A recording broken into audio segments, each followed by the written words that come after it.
Fala pessoal, sou o Rian Figueiredo, assessor de investimentos, e falando com alguns dos clientes que eu atendo, eu percebi uma dúvida muito frequente em relação à renda fixa. A renda fixa acaba sendo a porta de entrada para a maioria dos investidores para o mundo dos investimentos, mas muitos investidores que acham que são um assunto simples se deparam com uma sopa de letrinhas, que é o CRI, o CRA, LCI, LCA, CDB, e fica aquela dúvida, o que é cada coisa? O que significa essas nomenclaturas? O que significa esses nomes? Outra concepção errada que muitas pessoas têm é que renda variável é algo para investidor de verdade, que renda fixa é um assunto banal, um assunto simples, um assunto básico, e a gente vai entender que não é bem assim que a banda toca, Porque a renda fixa é tão complexa quanto a renda variável e exige estudo, assim como a renda variável exige também. E a primeira pergunta, o que é renda fixa? A gente está acostumado a ver esses papéis, mas você já se perguntou o que significa de fato renda fixa? Em resumo da ópera, a renda fixa é um empréstimo. Quando você compra uma renda fixa, na verdade você está comprando uma dívida. Você está emprestando o seu dinheiro para alguém. E o legal da renda fixa é que você pode escolher para quem você está emprestando esse dinheiro. Então, quando você compra um título público, você está emprestando o seu dinheiro para o Estado. Quando você compra um CDB, um título bancário, você está emprestando o seu dinheiro para o banco. E quando você compra um crédito privado, você está emprestando o dinheiro para empresas. É interessante a gente analisar e estudar cada uma dessas estratégias, porque elas envolvem riscos, mas riscos muito diferentes. Vou dar um exemplo. Se você compra um título público, você está comprando o título de renda fixa mais conservador que o mercado proporciona. Isso porque você está emprestando dinheiro para o Estado e ele pode imprimir mais dinheiro, ele vai te pagar. Isso não importa se ele vai gerar inflação para fazer isso, mas ele vai conseguir arcar com as dívidas dele. O banco também é uma instituição muito conservadora no Brasil. Então, por mais que a gente tenha visto recentemente o caso do Banco Master que quebrou, a maioria dos investidores estavam cobertos pelo Fundo Garantidor de Crédito, pelo FGC. Então, os títulos bancários também têm uma cobertura, que é um fundo que garante que essas pessoas que sejam prejudicadas pela quebra de um banco vão receber o dinheiro de volta. Existem empresas que são muito conservadoras e empresas que são mais arriscadas. Então, o que a gente tem aqui? 3 classificações de rendas fixas, do título público até o crédito privado, e cada uma envolvendo riscos diferentes. O que a gente pode tirar disso é que o crédito privado ele vai precisar pagar mais. Por quê?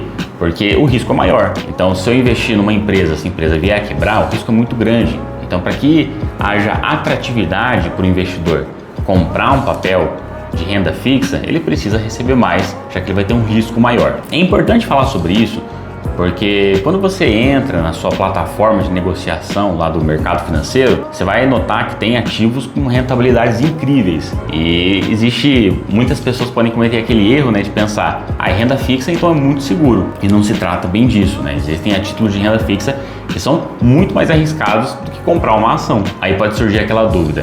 Como que eu consigo comprar cada um desses tipos de renda fixa? Onde que eu encontro cada um desses tipos de renda fixa? E todas elas você consegue comprar dentro da sua corretora. No caso aqui, no BTG Pactual. Então, quando você entra no aplicativo, tem a área renda fixa, vão ter lá títulos públicos, títulos bancários e crédito privado. E assim que você consegue fazer essa divisão para saber o que você está comprando de fato. Outra dúvida que surge bastante para quem compra título bancário. A gente viu recentemente a quebra do Banco Master e o Fundo Garantidor de Crédito, que apesar de ser um assunto bem popular, ainda existem muitas dúvidas acerca desse conceito. Como é que funciona o Fundo Garantidor de Crédito, que vai trazer segurança para você investidor? O Fundo Garantidor de Crédito ele vai te proteger, proteger por CPF até R$250 mil que você tenha em cada instituição, totalizando R$1 milhão.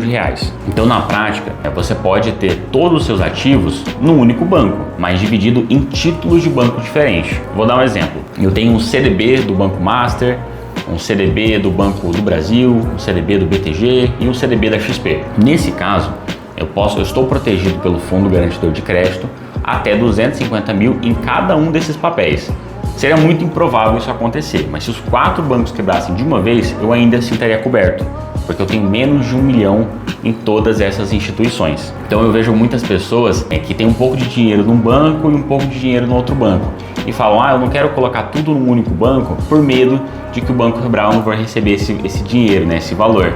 E não é bem assim, você pode ter tudo num único banco, mas dividido em títulos de bancos diferentes. Outro ponto legal da renda fixa é que você pode escolher, né, não só para quem você vai emprestar o seu dinheiro, mas como você vai receber esse dinheiro. Então você já deve ter notado que dentro do banco existem, por exemplo, dentro dos títulos bancários, LCI, LCA e CDB. Esses são os principais títulos bancários. A LCI é uma letra de crédito imobiliária, ou seja, são ativos estruturados relacionados ao setor imobiliário. LCA, letra de crédito agrícola, ou seja, são ativos estruturados ao setor agrícola. E o CDB é cédula de depósito bancário. E aí são basicamente sem emprestar o dinheiro para o banco. Os três estão emprestando dinheiro para o banco, o que vai mudar é a forma que ele vai utilizar esse recurso. E o que muda, né, entre comprar uma LCI, uma LCA, um CDB? O que muda é o seu benefício fiscal.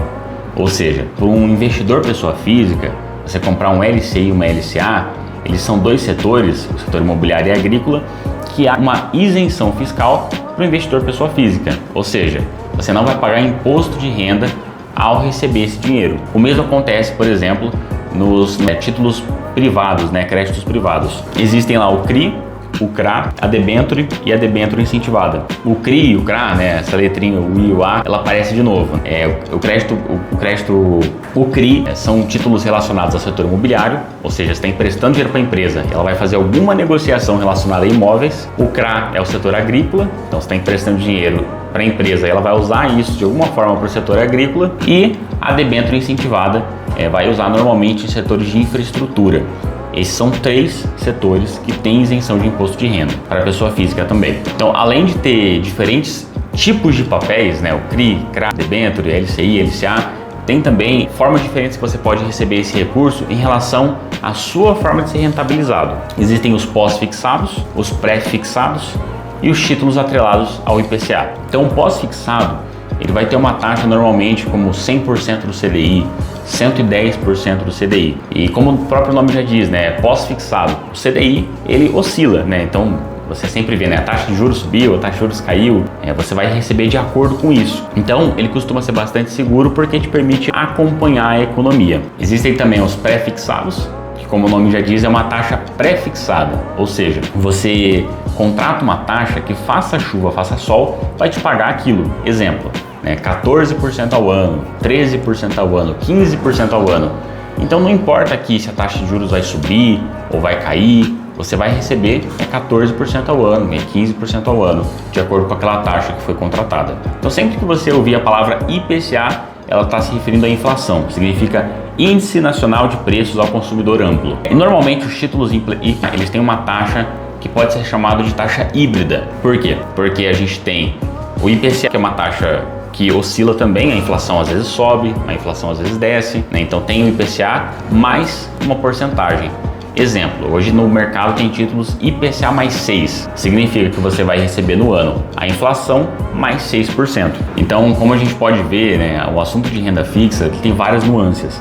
Não é simplesmente abrir lá e comprar qualquer papel. É importante você fazer um estudo em relação às taxas que você vai receber, os prazos, porque existem ativos com vencimento bem longos, então isso é um assunto bem importante que você precisa estudar. E não superalocar, por exemplo, em muito pré-fixado. Então existem todas essas nuances que podem parecer simples, mas que no final das contas exigem bastante estudo. E por último, mais ou menos importante, contar com o auxílio de um profissional do mercado. E por último, mas não menos importante, contar com o auxílio de um profissional do mercado. Nós aqui da Diversa, a gente presta assessoria de investimento para investidores, tanto pessoa física quanto pessoa jurídica, para ajudar a tomar melhores decisões em relação a como investir, pensando nos seus objetivos. Então, surgiu alguma dúvida? Deixa ela aqui nos comentários. E se você quer contar com a gente para montar uma carteira de acordo com os seus objetivos, manda uma mensagem para os nossos assessores no link da bio. E se inscreva no canal que eu te vejo nos próximos vídeos.